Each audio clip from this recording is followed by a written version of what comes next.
Olá, seja bem-vindo ao nosso estudo bíblico online. Nós estamos mais uma vez conectados virtualmente para estudarmos a palavra de Deus. Toda quinta-feira, às 20 horas, nós temos esse nosso compromisso aqui de separar esses 35 minutinhos da quinta-feira para pegarmos uma porção da palavra de Deus e nos dedicarmos a esmiuçar ela um pouco, a tentar digerir, nos alimentar dos preciosos ensinos que são contidos nela. Você é muito, mas muito bem-vindo mesmo nas nossas redes sociais, em todas as nossas programações, em todos os nossos eventos, especialmente nesse estudo de quinta-feira, toda quinta-feira às 20 horas. Tá? Que Deus abençoe você. Agora nós vamos caminhar essa semana, essas semanas de março até meio do ano, nós estaremos aí caminhando na carta do apóstolo Paulo aos irmãos de Roma. A igreja de Roma, ela estava constituída ali, tinham vários irmãos que se reuniam como igreja de Cristo e que o apóstolo Paulo ansiava por visitá-los, e o apóstolo Paulo escreve uma carta.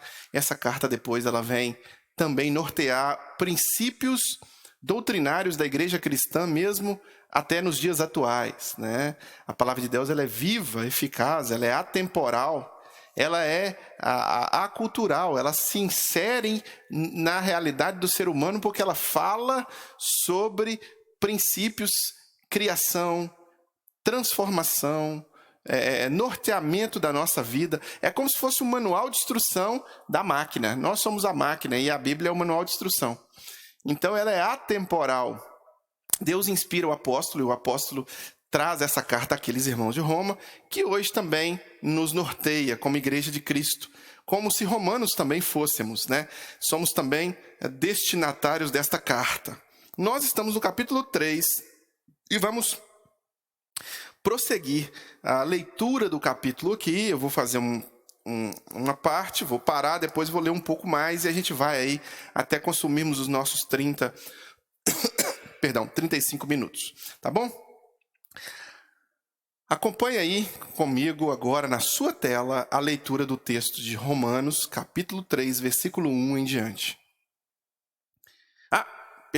Na semana passada, nós encerramos com Paulo norteando os judeus, os irmãos cristãos advindos do judaísmo, da cultura hebraica, da importância de reconhecermos o nosso lugar de pecadores. Ele vai aprofundar neste conceito agora e vai trazer, ele vai planificar, ele vai colocar todos no mesmo patamar de pecado, quer seja judeu, quer seja grego, e ele vai trazer aí também um pouco da ideia de expiação e justificação pela fé. Leiamos a palavra de Deus. Que vantagem há, então, em ser judeu? Ou que utilidade há na circuncisão? Muita em todos os sentidos, principalmente porque aos judeus foram confiadas as palavras de Deus. Que importa se alguns deles foram infiéis? A sua infidelidade anulará a fidelidade de Deus? De maneira nenhuma. Seja Deus verdadeiro e todo homem mentiroso, como está escrito, para que sejas justificado nas tuas palavras e prevaleças. Versículo 5. Mas, se a nossa justiça ressalta de maneira ainda mais clara a justiça de Deus, que diremos? Que Deus é injusto por aplicar a sua ira? Estou usando um argumento humano. Claro que não. Se fosse assim, como Deus iria julgar o mundo? Alguém pode alegar, se a minha mentira ressalta a veracidade de Deus, aumentando assim a sua glória, por que sou condenado como pecador? Por que não dizer como alguns caluniosamente afirmam que dizemos, façamos o mal para que nos venha o bem? A condenação dos tais é merecida. Vamos fazer uma pausazinha aqui, depois a gente continua a partir do versículo 9. Aqui, o apóstolo Paulo tinha acabado de instruir os irmãos quanto à importância do interior, do coração, da alma. de que o Photoshop usado para disfarçar a alma, né, o embelezamento estético, né, ou estético religioso, né, do cumprimento de rituais, do cumprimento de determinadas estruturas legais religiosas, né, fazer isso, fazer aquilo, de certa forma era insuficiente se não tivesse a advinda de um coração transformado. O apóstolo Paulo versa sobre isso e depois ele vem mostrando que as práticas da lei do Antigo Testamento, essas práticas, lembremos, a revelação de Deus ela é progressiva, ela está sendo escrita, não há Bíblia aqui ainda, né? Há só o Antigo Testamento, o Novo Testamento ainda será escrito, está sendo construído, e ele exalta a condição de obediência judaica. Ele diz, olha, há uma vantagem em você obedecer à lei, mas desde que essa obediência, ela venha de um coração transformado. Ela não venha de uma estética fingida e não sincera, que gosta de julgar os outros, que gosta de condenar os outros, que condenou Jesus à cruz, porque foi o contexto religioso extremamente zeloso da religião, que condenou Jesus. Foi um pacto entre o contexto religioso e o Estado, né, e o governo da época, que condenaram Jesus à cruz, que levaram Jesus para a cruz, né, vamos dizer assim, arquitetaram, maquinaram o mal contra Jesus. E aqui, o apóstolo Paulo condena essa injustiça para a justiça, né? Ele está tentando mostrar que não há justificativa para o erro, para o engano, para o pecado, para a mentira, para o que for.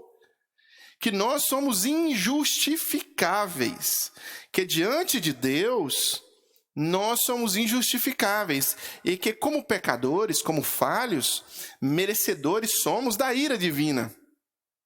Um assunto não muito popular entre cristãos e entre também não cristãos. Ninguém quer falar da ira divina, mas a ira divina virá para condenar aqueles que, de certa forma, se acham justificados pelas desculpas do próprio coração, pela sistematização ideológica, teórica, pela sistematização do pensamento de autojustificação. Não, nós não nos justificamos, somos indesculpáveis. E o apóstolo Paulo vai dizer para esses irmãos que ainda que judeus obedientes à lei, se não tem um coração transformado, se não tem uma vida transformada, de nada vale.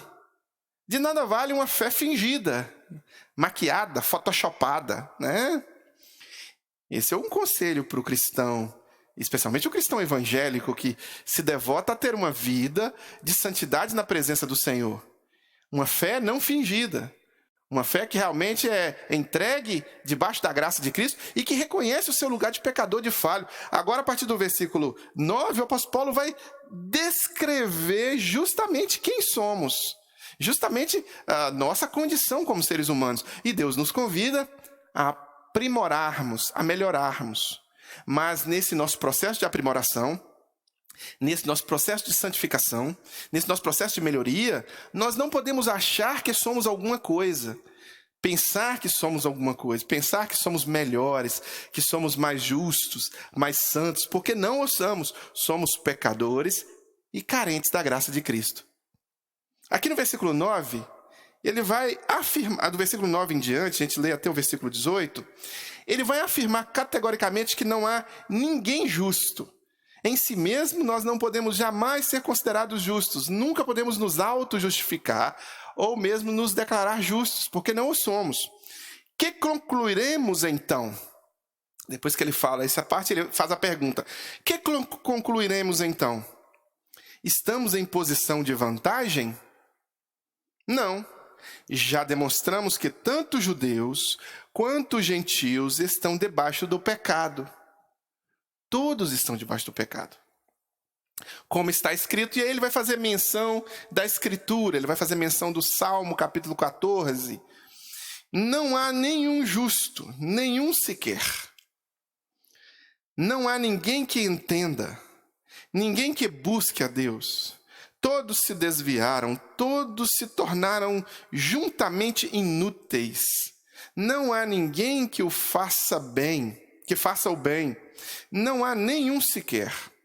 Suas gargantas são um túmulo aberto. Com sua língua enganam. Veneno de serpente está em seus lábios. Suas bocas estão cheias de maldição e amargura. Seus pés são ágeis para derramar sangue. Ruína e desgraça marcam os seus caminhos. E não conhece um caminho de paz não conhece um caminho de paz. Aos seus olhos é inútil temer a Deus. Sabemos que tudo o que a lei diz, o diz àqueles que estão debaixo dela, para que toda boca se cale e todo mundo esteja sob o juízo de Deus. Portanto, ninguém será declarado justo diante dele, baseando-se na obediência à lei, pois é mediante a lei que nos tornamos plenamente conscientes do pecado. O que o apóstolo Paulo está dizendo aqui? Que não existe um justo sequer. E ele, nesse finalzinho, vai mostrar que, na verdade, a lei, e até então nós estamos vivendo e estão observando aqui um contexto de quando a gente menciona a palavra lei, nós estamos falando da estrutura hebraica, do ordenamento jurídico, legal e religioso hebraico. Ele fala que a lei, ela expõe o pecado. E isso é verdade. Se a gente for fazer uma pequena comparação, vamos imaginar aqui que nós estamos, como seres humanos, dirigindo um carro. E aí nós estamos dirigindo esse carro aqui na Via Expressa de Belo Horizonte, saindo do centro de Belo Horizonte em direção à cidade de Contagem. Via Expressa, na Grande Belo Horizonte, passa aqui próximo à nossa igreja, a Igreja do Coração, que fica na Avenida Dom José Gaspar, número 185, no bairro Coração Eucarístico. Então, vamos passar com o carro pela Via Expressa. Nós vamos sair ali do Barro Preto. Entramos na Via Expressa, passamos perto do bairro Prado. Nós estamos numa velocidade de mais ou menos 80 km por hora. A velocidade da Via Expressa é 60 km por hora. Mas nós vemos que podemos andar um pouco mais rápido, porque a Via Expressa está vazia e a gente pode ir a 80 km por hora. Aí quando a gente chega na altura do bairro Prado, tem um posto de gasolina à direita e tem uma plaquinha escrito radar eletrônico. Quando a gente observa essa plaquinha, quando a gente observa a plaquinha lá atrás de 60 km por hora, a gente não se importa muito. A gente anda a 80 e às vezes até 100 km por hora. Mas quando a gente chega perto da plaquinha escrito radar e tem um radar que vai doer no nosso bolso, a gente reduz a velocidade para 60 km por hora, 50 km por hora. Passou o radar, a gente acelera de novo. O que a plaquinha está fazendo conosco? Ela está só expondo o intento do nosso coração. Ela só está nos mostrando como nós somos desobedientes. É isso que Paulo está tentando dizer, que a plaquinha da lei, ela expõe o intento pecaminoso do coração do ser humano e que não há justificativa em dizer, olha, eu sou um bom motorista porque eu sou muito obediente à lei de trânsito. Eu não tenho uma multa sequer. Nunca chegou uma multa de excesso de velocidade na minha casa. Eu sou um ótimo motorista. Não, você é um motorista que aparenta ser um ótimo motorista porque você simplesmente, quando chega na hora de passar pelo radar, você reduz. Por isso que você não toma multa, porque a lei é quebrada, vamos dizer assim, né? Não estou julgando aqui o mérito da velocidade ser ou não compatível com a via, estou dizendo que a plaquinha diz que é 60, então a plaquinha expôs o seu coração, o radar expôs o seu coração, você só nunca foi pego, mas você está quebrando a lei. Assim é a condição humana. A condição do ser humano é de pecador. Nós somos pecadores, ninguém é justo. Nós não podemos ser considerados justos. Aqui o apóstolo cita o Salmo 14, né? Onde não há um justo, nenhum sequer, não há justiça no nosso próprio coração. Uma vez eu estava numa sala de aula, numa palestra, o palestrante estava falando sobre os intentos do nosso coração. O palestrante era um americano e tinha um intérprete. Esse intérprete começou a traduzir aquelas palavras e ele dizia justamente sobre isso. Quando a gente olha para os de fora, a gente consegue com mais facilidade julgar as ações das pessoas, né? Condenar com mais facilidade. E aí ele dizia que se você começar a olhar para o seu coração, para dentro de você mesmo, você vai ver que não há justiça, que não há essa conversa de boas ações, de bonzinho, que se você olhar para o seu coração, suas ações, muitas delas são boas, muitas delas são, mas dentro do seu coração reside o pecado. E aí o intérprete foi falando, e aí do nada ele parou de interpretar e ficou parado assim, ó, viajando. O americano falando inglês lá, e ele ficou parado. Aí o palestrante olhou para ele olhou para o americano assim e falou, rapaz, é mesmo, se eu ficar olhando para ele... Ele se perdeu no meio da tradução da palestra, porque caiu a ficha dele naquele momento, que de fato, se a gente olhar para dentro do nosso coração, a gente não vai achar a origem de coisas tão positivas e nobres quanto nós falamos. O intento do coração ele é pecaminoso, nós somos concebidos em pecado. Jean-Jacques Rousseau estava errado ao dizer que o que corrompe o homem é a sociedade que ele vive. O homem já nasce com uma inclinação corrompida no seu próprio coração, ele já nasce com a natureza pecaminosa e ele precisa restabelecer uma relação para com Deus, para que essa natureza pecaminosa não o condene não só ao inferno, mas não o condene também a uma vida longe de Deus, da moral, da ética, dos valores, das boas ações, dos quais Deus quer que ele tenha externamente, mas que primeiro este coração seja quebrantado diante do altar do Senhor. Então Deus quer restaurar esse coração. Não há justiça em nós mesmos, não há em nós mesmos como humanidade. Aqui é uma descrição perfeita do apóstolo, ele foi pegando partes em que falava no Antigo Testamento sobre todas essas coisas, práticas pecaminosas humanas, para mostrar que não há em nós mesmos a origem dessa bondade que nós tentamos trazer sobre nós, dessa justiça, desse amor. E que de fato, quando esses irmãos aqui estão tentando se tornar santos mediante a prática da lei, eles estão querendo, de certa forma, apresentar para a sociedade, ou mesmo para os irmãos ali que vêm de origem helênica, que eles estavam, por praticarem a lei, por usarem determinadas roupas, por não falarem determinadas coisas, por pronunciarem determinadas... que eles eram melhores, que eles eram mais santos. Paulo diz que não é verdade isso. Paulo diz que todos são pecadores. E não é isso hoje em dia? Aqui é um confronto claro com o seu coração. É claro que você tem que buscar santidade, é claro que você tem que buscar elevar os seus padrões de moralidade, ética, amor ao próximo. É claro que você tem que ser um bom religioso, é claro que você tem que cumprir determinadas práticas disciplinares diárias. Mas não é isso que vai te conduzir a Deus. Porque o seu coração é pecaminoso. O meu coração é pecaminoso. O nosso coração é pecaminoso. E ainda que a gente cumpra toda a ritualística, essa ritualística pode tentar nos enganar e fazer de nós juízes que imaginam que aquele que não faz o que nós fazemos é pior do que nós. O desafio aqui, para os romanos, para mim e para você, é entender que não é pior. E que nós somos falhos, miserável homem que sou, pecador. E como pecadores, como falhos, como quebrados, precisamos ser restaurados. Quem vai nos restaurar? Jesus. Aquele que foi íntegro, inteiro. Aquele que não há sombra de variação, que não pecou e que que dele não proviu nenhum tipo de pecado. Esse levou sobre si todas as nossas iniquidades, já dizia o profeta. Esse levou sobre si todos os nossos pecados, já dizia o profeta. Então, Jesus é este Cordeiro de Deus que tira o pecado do mundo, já dizia o apóstolo João.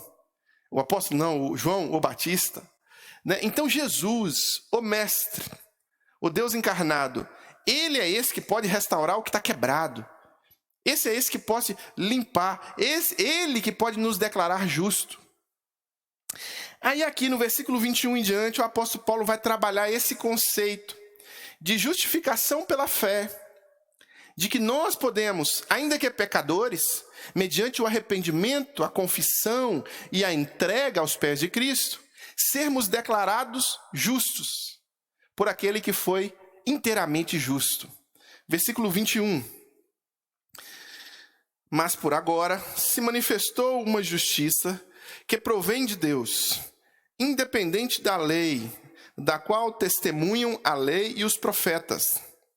Justiça de Deus mediante a fé em Jesus Cristo.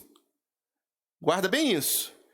Essa justiça, ela não é originária da prática da lei, das boas obras. Não, essa justiça, ela advém, ela provém da fé em Jesus Cristo. Para todos os que creem, não há distinção, pois todos pecaram e destituídos estão da glória de Deus. Todos, sendo justificados gratuitamente por sua graça, por meio da redenção que há em Cristo Jesus, Deus o ofereceu como sacrifício para propiciação mediante a fé, pelo seu sangue demonstrando a sua justiça e sua tolerância. Havia deixado impunes os pecados anteriormente cometidos, mas no presente demonstrou a sua justiça, a fim de ser justo e justificador daquele que tem fé em Jesus. Onde está, então, o motivo de vanglória? É excluído. Baseado em que princípio? No da obediência à lei? Não, mas no princípio da fé. Pois sustentamos que o homem é justificado pela fé, independente da obediência à lei. Deus é Deus apenas dos judeus? Ele não é também o Deus dos gentios? Sim, dos gentios também, visto que existe um só Deus, que pela fé justificará os circuncisos e os incircuncisos. Anulamos então a lei pela fé? De maneira nenhuma, ao contrário, confirmamos a lei. Então o apóstolo Paulo aqui trabalha alguns conceitos importantíssimos para a prática da vida cristã. Aqui nós temos o apóstolo Paulo já trazendo a ideia de que a justiça de Deus, ela provém de Deus e não do que nós pensamos. E Deus exercerá a sua justiça independente da prática da lei ou não. Independente do que o homem estrutura ou não, por exemplo. Mas Deus quer que nós nos tornemos justos mediante o arrependimento, fé e confissão de pecados e entrega a Cristo Jesus. Então ele trabalha aqui no versículo 22, né? 22 até o 25, né? Justiça de Deus mediante a fé em Cristo Jesus para todos os que creem. Então, a fé em Jesus é que vai determinar a estrutura de comportamento moral, ética, escolhas que eu vou fazer. Eu não vou criar uma estrutura de comportamento para ir até Deus, mas eu vou até Deus através de Jesus, e aí Jesus passa a me justificar a um processo eu entro no processo de santificação, e ele começa a justificar os pecados cometidos, né, outrora cometidos, perdoados agora pelo sangue de Jesus. O apóstolo Paulo depois vai dizer, não há mais condenação para aqueles que estão em Cristo Jesus, né? E aqui, mediante a fé, eu não vou agora pegar e vou imaginar que eu preciso trazer um contexto de julgo sobre mim mesmo, né? Colocar pedra na cabeça, caminhar 10 léguas, começar a fazer coisas que são punitivas para alcançar alguma graça de Jesus. Não, pelo contrário, a graça ela é gratuitamente fornecida. O apóstolo diz isso aqui no versículo 24, né? Ela é gratuitamente fornecida. O que eu preciso fazer é ter fé, de verdade, é entregar. Eu passo por um processo de conversão, confessando, me entregando, me arrependendo e realmente depositando a minha fé em Jesus. Aí ele vem dizer o seguinte, pois todos pecaram. Versículo 23. Pois todos os pecados e destituídos estão na glória de Deus. Então aqui, quer seja o religioso, quer seja o não religioso, todos pecaram. São indesculpáveis. Não estão debaixo de desculpas, de justificativas humanas, porque praticam a religião. Não, todos. Sendo justificados, versículo 24, sendo justificados gratuitamente por sua graça, por meio da redenção que há em Cristo Jesus. Deus ofereceu, e aqui vem, no versículo 24, esse conceito de justificação, né? Tornado, declarado justo, não por si mesmo, mas por Jesus. Né? Vamos imaginar que você e eu somos criminosos, cometemos muitos crimes.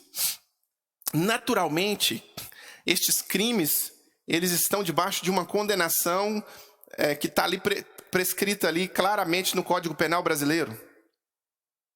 Nós vamos ser denunciados pela polícia, pelo Ministério Público, pelo crime cometido. E aí, nós vamos diante do juiz. E o juiz vai nos dar o direito de nos defender, né? Você vai ter direito à ampla defesa. E aí você vai ter um advogado que vai te defender. Se você cometeu o crime e ficou comprovado que você comprometeu o crime, se as coisas funcionarem direitinho, né, como está escrito na lei e tudo, você vai ser condenado por aquele crime. O juiz vai bater o martelo e você vai pegar aí 5, 6, 10 anos de prisão de acordo com o crime que você cometeu. O seu advogado foi lá, tentou te defender, mas ele não conseguiu porque estava muito claro, as provas estavam muito claras, a acusação foi bem formulada, estava tudo... E aí você foi condenado.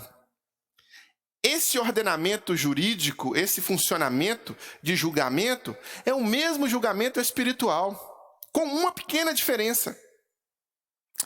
Quando chegarmos diante do tribunal de Cristo, diante do dia do grande julgamento, nós, eu, você, pela fé, seremos declarados justos gratuitamente, de forma imerecida, pela fé em Cristo Jesus. Isso se chama justificação. O nosso advogado será aquele que vai assumir a culpa no nosso lugar. Então é mais ou menos assim, Deus como juiz vai olhar para você como réu no momento, e você já se entregou a Jesus, e você já confessou a Jesus, e ele vai olhar para você, e vai olhar para o seu lado, e do seu lado tem um advogado, o advogado, Jesus Cristo. E ao invés de ele enxergar os seus pecados, ele vai enxergar ao seu lado as virtudes de Jesus Cristo. Ele vai enxergar, o amor, a santidade, tudo que Jesus fez. E ele não vai te condenar, porque ao seu lado vai ter um advogado que assumiu no seu lugar.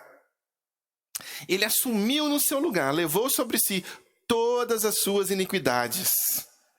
Porque lá atrás, há quase 2000 anos atrás, este advogado que está do seu lado diante do tribunal, estava pendurado na cruz. O Pai, Deus, o juiz, olhou para ele, e mesmo ele estando santo, perfeito, sem pecados, Deus enxergou todos os seus pecados, todas as suas falhas, e Deus puniu o seu próprio filho no seu lugar. Então houve uma inversão. Jesus levou sobre si todos os seus pecados, para no dia da condenação, no dia do julgamento, você ter o benefício, e você, pela fé em Cristo Jesus, mediante a fé nele, você é justificado, ou é tornado justo diante de Deus, pela fé em Cristo Jesus. Depois, o apóstolo no versículo 24, traz um outro conceito. Deus ofereceu como sacrifício para propiciação mediante a fé pelo seu sangue, demonstrando a sua justiça, em tolerância, havia deixado impune os pecados anteriormente cometidos. Aqui o apóstolo Paulo traz um outro conceito, o conceito de expiação. Jesus foi o Cordeiro de Deus que tira o pecado do mundo. Foi o bode expiatório. Foi aquele que foi sacrificado em favor de muitos. É aquele que faz o processo de reconciliação. Então aqui nós temos não só a justificação pela fé, como também a compreensão clara, e o apóstolo deixa isso claro, nós estamos estudando isso de forma mais profunda no estudo que temos interno da Igreja do Coração, chamado estudos doutrinários, né? Nós temos uma classe de estudos doutrinários que nós estudamos justificação, que nós estudamos expiação, e estudamos de forma mais profunda. Agora não dá para a gente aprofundar, porque o tempo é curto, mas lá a gente aprofunda um pouco mais. Expia, Jesus é o bode expiatório. Então ele leva sobre si os nossos pecados e proporciona no grande dia essa justificação. Aqui o apóstolo vai trazer esta ideia de que o que nós imaginamos a nosso respeito, ou a justificativa que temos sobre nós mesmos, boas obras, bom comportamento, isso tem que provir de um coração regenerado. E que as boas obras ou o bom comportamento, por mais que o tenhamos, somos pecadores, carecemos da graça de Cristo quando olhamos para dentro do nosso próprio coração. Não encontramos essa perfeição que às vezes maquiamos existir. Somos convidados a olhar para Jesus e a partir de Jesus termos esse apontamento de que podemos receber o perdão dos nossos pecados, justificação pelas nossas falhas, expiação dos nossos pecados e salvação de nós mesmos, do inferno e da condenação que os nossos crimes possibilitam. Então eu, você, todos nós somos convidados por Deus, assim como os irmãos de Roma, a deixarmos esse sentimento religioso, esta ideia de perfeição religiosa de lado e entendermos que somos falhos, pecadores, carentes da graça de Cristo e que mediante a fé em Cristo Jesus podemos obter, mediante a sua graça, gratuitamente a salvação, quando reconhecemos os nossos pecados, o confessamos e nos entregamos a Ele. Então faça isso. Se você é evangélico, se você não é evangélico, se você é católico, espírita, o que seja lá o que você for, reconheça Jesus como o Senhor da sua vida, esqueça um pouco da estrutura religiosa e comece a permitir que esse Jesus, que foi o que pode expiar os seus pecados, o sangue que pode lavar os seus pecados, aquele advogado que pode, no grande dia do Senhor, dizer que levou sobre si todas as suas iniquidades e que já está totalmente pago, né? Tudo está consumado, tetelestai, totalmente pago, seus pecados foram pagos já. Este Jesus possa propiciar para você a justificação, a salvação. E nós vamos orar agora, e nessa oração você pode confessar a Jesus como seu Senhor, fazer esse pacto com o advogado dos advogados, fazer esse compromisso com o Cordeiro de Deus que tira o pecado do mundo e que o seu sangue vai lavar, o seu sangue derramado na cruz vai lavar, encobrir a multidão de pecados. Ore comigo agora. Pai, em nome de Jesus, oramos ao Senhor agora, confessando os nossos pecados, entregando as nossas vidas nas tuas mãos e recebendo do Senhor o perdão gratuito, mediante a fé em Cristo Jesus, único que pode nos levar a Deus, caminho, verdade e vida. E nesse momento agora o nosso coração se conecte ao Senhor, que possamos internamente ser transformados e transparecer isso através da nossa obediência à Tua palavra, que possamos crescer na graça e no conhecimento do Senhor e que o advogado dos advogados, a partir de hoje, faça parte da nossa realidade, justificando-nos, nos tornando justos, mesmo sendo nós imerecedores, lavando os nossos pecados como um cordeiro que tira o pecado do mundo, propiciando a expiação para os nossos pecados. Ó Pai, em nome de Jesus, que hoje seja, de fato, que esse momento seja, de fato, um momento ímpar e transformador nas nossas vidas, diante da exposição do texto sagrado, possamos nos converter a Ele e possamos nos entregar, sem reservas, ao senhorio de Jesus. Em nome dEle que nós oramos e agradecemos. Amém. Amém. Amém. Meus queridos, oramos, intercedemos a Deus. Se você fez essa oração e quer que nós oremos por você, estamos dispostos a ajudar você. Envie um e-mail para a gente, orepormim@igrejadocoração.com. que nós estaremos intercedendo por sua vida, por sua família, e estaremos dispostos também a ajudar você a caminhar com Jesus e a aprender mais sobre Jesus. Todas as semanas, todas as quintas-feiras, nós nos encontramos aqui, nas redes sociais da Igreja do Coração, no YouTube, às 20 horas. Venha, marque na sua agenda, toda quinta, 20 horas, participe. Temos também outras oportunidades de conexão. Todo domingo, às 18h20, nós temos o Refletir Online, onde a exposição da Palavra de Deus é feita. Todo domingo, 9 da manhã, nós temos a Escola Bíblica Dominical. Nós passamos um período um pouco maior, 1h30, estudando a Palavra de Deus. Nós estamos à sua disposição para juntos caminharmos dentro da Palavra de Deus.